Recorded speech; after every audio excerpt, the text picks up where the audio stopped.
tiếng ngân thông ya jing em và lang a sngô đô kham si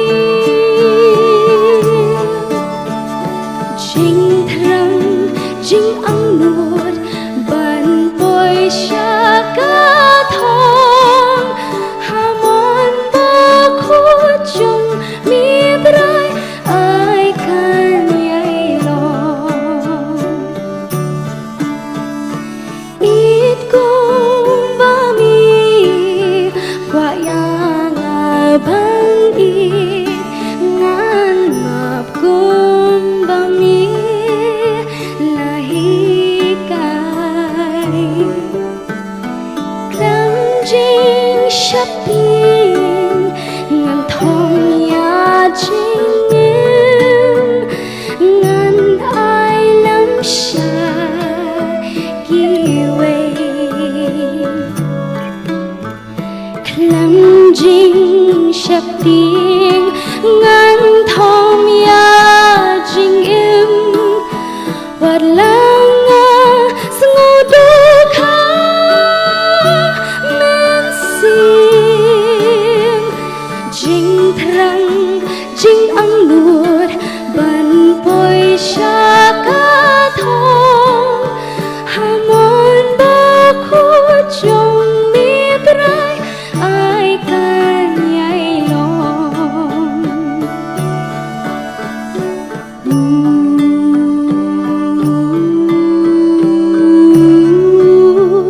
Wan Trai Jisu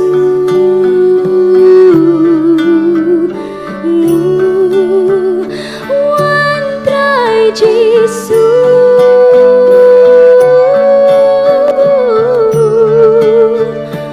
Wan Trai Jisu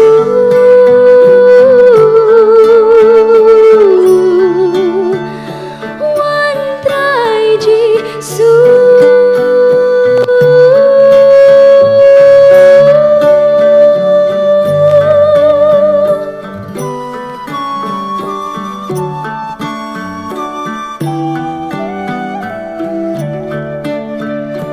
Wan Trai Jisu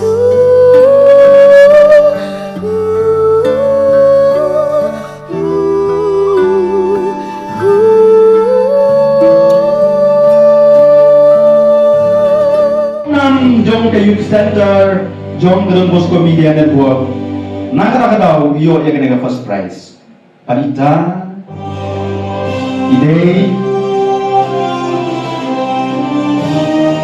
Mano niya? Pyrda, Idey, Ellery Kharkongor. Iyo yung prize kaba 1,000 hajar. Baru ya ka khusnam jong ka Sur Kynud.